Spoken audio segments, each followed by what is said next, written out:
I started podcasting in 2014. And since then, I have heard the same four main questions from podcast guest and podcast host. And I think these will be the same four questions that are asked into the foreseeable future of podcasting. And I'm going to share those with you now. And today we're really going to break these down.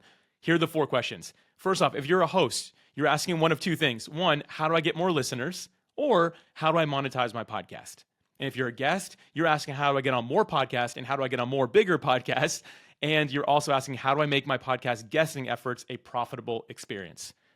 Hey, my name is Alex Sanfilippo, and if I've not had the chance to meet you, I am so excited to share about this today because these are the four questions that most of us have asked at one point or another, or at least we're all like in the back of our minds wondering, what's the answer to these things? And I'm really thrilled to dive into these with you today.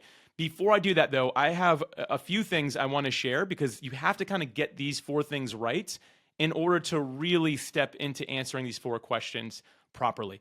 And I'm going to say this is an unconventional approach. This wisdom is not mainstream. It's not even accepted by most, but I'm telling you from experience since 2014, this is the right way to do it. And I hope that this really speaks to you today. So I'm going to share these kind of like four disclaimers, these things that we're going to start with. And I encourage you take notes along the way because I'm going to go quick. I got some really high level points here. And if you do this right, I believe you can answer these four questions really well. Or if you're just a guest or just a host, the two that apply to you. But I'll make sure I make this really work well for everybody. So first and foremost, the four things I want to get into before I answer the four questions. I hope these numbers aren't too weird, right? 4 and then 4 afterwards. But here we go. The first thing, and these are questions I want you to write down and ask yourself. Why am I podcasting as a guest or host? Whichever one you are, or if you're both, write both down. But why am I podcasting? You have to answer this question before you do anything else. If you've ever heard me talk before, this comes up every single time. And that's because I find that most people, when I ask them, what's your why for podcasting? Because I haven't really thought about that. That's the answer I get. That's why this comes up almost every time. You have to have a why. So answer the question for yourself, why am I podcasting as a host or as a guest? I'll tell you what, like for me, I'm a follower of Jesus from the Bible. And because of that, my why goes really deep. It's to love and to serve others. And the vehicle in which I'm doing that is through my podcast and through my software, PodMatch. Notice that I talk about something beyond me. The key to having a really good why is making it about more than yourself. If I just said, because I want my podcast to have a lot of people listening to it and I want my software company to grow a lot, that's why I podcast as a guest and as a host. That's not big enough. If it ends with us, that is very self-centered. And I find that people who don't do well in podcasting are the ones that are only thinking about them versus serving and adding value and loving others in the process. Now, I'm not saying you need to share my faith or anything like that at all. What I'm saying is you have to say this is going to be bigger than just me. It's got to be in service to somebody else. Maybe you have a message that you're like, this needs to get out there. The world needs to hear this. That's good. That's what you want to go into with your why. So again, this first question is, why are you podcasting? This is your why. Really take the time to determine this. Number two, the next kind of pre-point here I want to get into is how well do you know the person, or how well do I know the person that I'm serving? How well do I know the person that I'm serving? This is what we call in the biz an avatar, which is just your ideal fictitious listener. For me, I know mine really well. And because I do have PodMatch, I do something that I don't necessarily suggest to everybody, but I'm doing it, so you have freedom to do it as well. I have two avatars. It's better if you can have just one, but because I serve both guests and hosts through PodMatch, I needed two. I have Adam and Tiffany. Adam and Tiffany, I have stories about them, what they do, their background, why they like to listen to podcasts in the first place, or why they are podcasting as a guest or as a host. Like all these things are answered in their short little bios I have. And in addition to that, I actually had AI make pictures of them, what I imagine them looking like in my head. That way I can actually visualize a fictitious avatar that is a direct connection to my why, which is who I'm ultimately serving. Notice how 1 and 2 tie together, right? So you want to make sure you take the time to really sit down and say, okay, this is my why. Now, who's that avatar? How can I reinforce this why with who I really serve well? Taking the time to do these two things will be a game changer for you in podcasting, but almost everybody I meet in podcasting totally skips this as being like, that's not really important. You need the numbers, right? We don't realize that these things actually tie to that. And I'll get into that as I answer the four main questions we have today after these next 2 points here. Number 3 is, do I have systems in place to make podcasting a long-term part of my life? Do I have systems in place to make podcasting a long-term part of my life? This is your plan. All the time I have people saying, Alex, I'm going to do 30 podcasts in 30 days. I'm going to do 100 podcasts in a year. And listen, that's great. That's good. I've been in this since 2014, and that doesn't like make me more qualified than anybody else. It just means I've seen some things. And what I've seen is the people who do that burn out a lot faster than they think. Yes, sometimes they make it to their goal and they share about it and they're like, whoo, done podcasting, I'm finished, right? And this goes to both hosts and guests. I'm going to release 100 episodes this year. I'm going to do this, right? Don't do more than you think you can do for a long period of time. Here's how I always ask it. Can you do that for 5 years? The answer every time is the same. People go, ooh, 5 years? Why 5 years? That doesn't make sense. That's too long. Why would anybody do that? People want to do business with and want to learn from people that they know are going to be around tomorrow, right? How many of us have ever brought a product that we're like, this company's probably going out of business tomorrow, but I'll take the risk? None of us have ever done that, right? We're looking for the people who say they're committed. They have a plan. They have a purpose. They have a direction. They know that they serve me. I'm going to stick with them as well. We have to be able to model that ourselves. And here's the best way I've seen that done is not overcommitting. And so for me, when I first got into podcasting, going back to 2014, I had a monthly show, 1 episode per month that was 15 minutes long. And I was able to commit to that. I did it for 4 years until selling that podcast and brand and all that. I did miss one because I got really sick for a little bit and my voice was gone for multiple months. Planning matters, right? I should have been more planned out. It was what I learned from that experience of missing one in that 4-year period of time. You're like, wow, Alex, that's amazing. It's only 48 episodes in 4 years, so don't give me too much credit there. But reality is, I knew that's what I commit to. That was my plan. That's what I said I was able to do. So we have to make sure that we commit to that ourselves, and it has to be a long-term thing. Podcasting has to be a long-term part of your life on either side of the mic if you're really going to make it work. I'm very passionate about that point. I don't know if you can tell. Last point here, number 4 on these kind of ideas before we get into the main things here. And this is, am I in a like-minded community for accountability and motivation? Am I in a like-minded community for accountability and motivation? This is your support structure. We need community in our lives if we're ever going to do anything long-term because it's motivating, because we have built-in accountability. If I got these first 3 things right, so I got my why, my avatar, my plan, but no one knows about it except for me, it's real easy for me to be like, and I'm done. No one even knows. No one will ever notice, right? It's better if you're saying, hey, I'm going public with this. Here's what I'm committing to. Here's what I'm going to do. This is how I'm going to do it. Is anyone here doing something similar? Let's motivate each other. Let's talk about this once a week, once a month. Let's see where each other are at. Now you have someone you're like, oh man, but the person in that support group, like in that community I'm part of, like, I can't stop now because they know, and I told them I'm not going to. Commit, go public with it, and have your support around you. So again, these points are your why. They're your avatar, your plan, and your support. Getting these 4 things right, I think, allows us to move on to these questions that I brought up at the beginning, the 4 most common questions in podcasting. So I'm excited to dive into this. Hopefully you got some good notes there, and here we go. We're going to get into this now. Number 1, I'm going to flip this between guest and host, by the way. I'm going to make it valuable for everybody. I'm going to flip it between guest and host so you're not like waiting around for too long. I want to make sure I'm speaking to everyone here. Number 1, host. How do I get more listeners?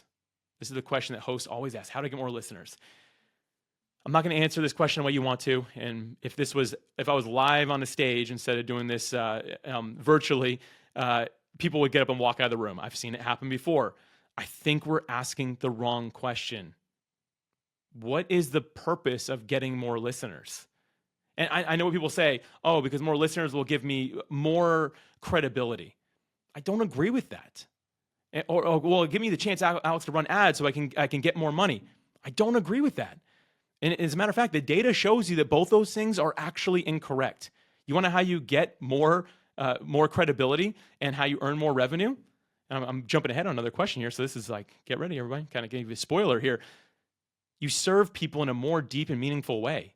You find your niche, you find your tribe, and you go really deep with those individuals.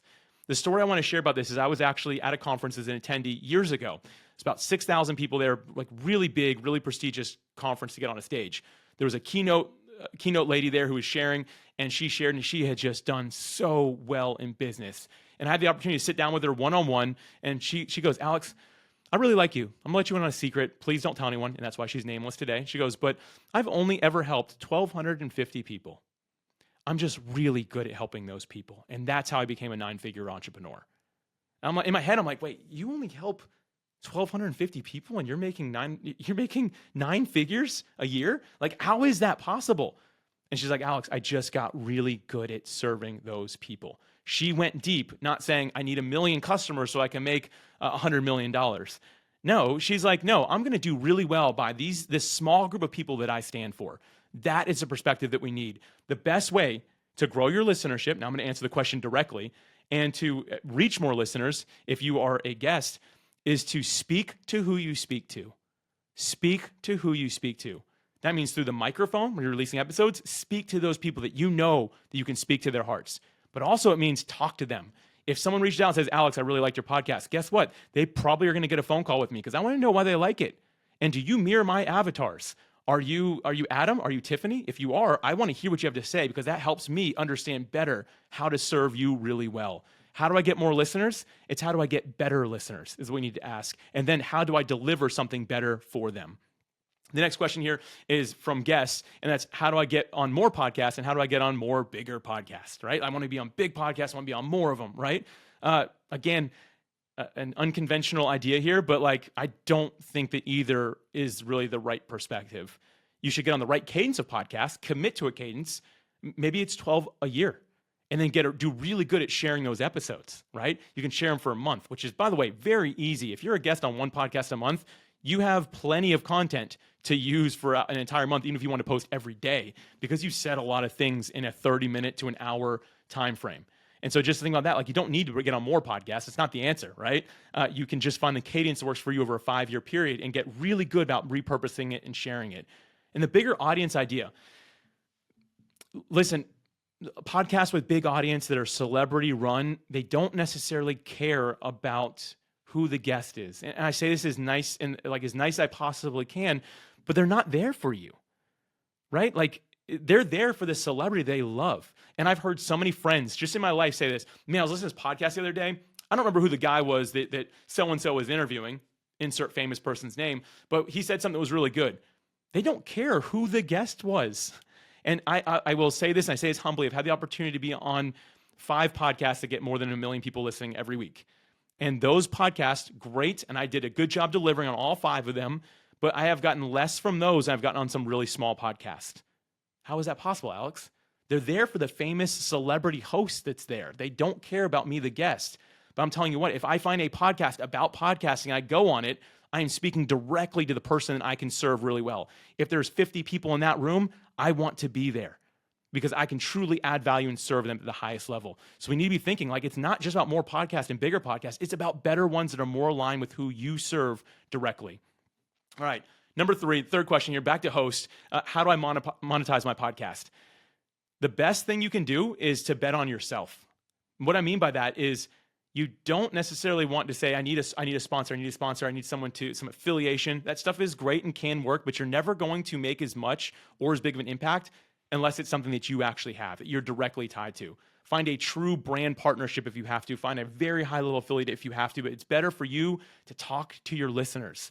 Find out what they're struggling with and offer the fastest possible solution to that problem that they are facing. Keep it really simple. The simpler you can keep this, the better you can do. The other thing you want to do is to be human and connect with humans. I don't know about you, but I like to do business with humans, not with robots. I like to feel like I have a connection to the brands that I'm supporting, that I'm buying from, the people whose courses I'm buying, the people I'm getting coaching from. I want to feel human. So again, keep it simple, which means you don't need to go build an app from day one, right? You don't need this big organization. Start off solving that simple problem as fast as you possibly can. That is the best way to monetize a podcast. And you know what? Better than running ads and better than some of these other things that people go out there and talk about is just ask your listeners for support. You'd be shocked if you say, hey, everybody, I'm trying to invest in a new microphone. Can anyone help? I've heard this story time and time again. A single listener will send you a gift card or a microphone that costs $300 or $400. Like it happens. Like I'm not even surprised by a story where people are like, oh, that's so touching. I'm like, I knew you were going to say that. It happens every time, right? If you're adding value and serving and you just ask listeners to be part of that, they're going to love it. They want to be part of it. They want the chance to give back. And if you're a guest and you're saying a very similar question, how do I earn business or make my podcast guesting efforts profitable, right? Like I want to earn business. I want to be more profitable. Same thing. You got to know who you speak to. You got to know how you help them. And you also need to be very aligned with the type of podcast you get on. You don't want to go on a podcast that's about golf if you are trying to help people get nonprofit grants or grants for their nonprofit, right? You don't want to go on a podcast about parenting to talk about like your parenting skills when you're trying to work with people that are in nonprofits to get them grants. You have to be really aligned with it and say, you know what, this is the vertical I stay in. There's not many. I'll do one of these a month and I'll do a really good job getting on those shows. We have to be really, really focused. Beyond that, very similar. Keep it simple. Your call to action needs to be simple. When you're on a podcast, keep it straight to the point. Make sure it's what you were talking about. Make sure it's really aligned. Keep it really simple. And the last thing with that is to, like I said previously, be human and make it easy to connect with you as a human. People want to do business with who they feel like is like them, which just happens to be humans, not this huge structure, this huge system. They want to feel like they can resonate and connect with you. And so I hope that these answers were helpful for you and actually kind of reframe some of your thoughts around these very common questions in podcasting. And real quick, I'm going to give a final thought here, which is to do things that don't scale. At some point, our influence does grow. Our revenue does grow. You want to make sure that you find a way and find time to still have those one-on-one conversations with the person that you say you serve, that ideal avatar, because it reinforces the why. It makes the whole system that you can provide stronger, more powerful, and better for everyone involved. There are a lot of great podcasting people that have like come before us, right? Even before me. I think of Pat Flynn. I think of John Lee Dumas. They still talk to listeners. When they find out someone listens, they'll still get on calls with them because they want to make sure I'm not losing touch. That doesn't scale, but it goes such a long way. So again, if you're a podcast guest or host, I really hope you take some of this into consideration and reframe some of the thinking that you've had in podcasting, because I think you can do so much better if you really take this unconventional approach. Again, this is how you can really make it in podcasting the other side of the microphone. Again, my name is Alex Sanfilippo, and I'm so thankful to have this time with you today.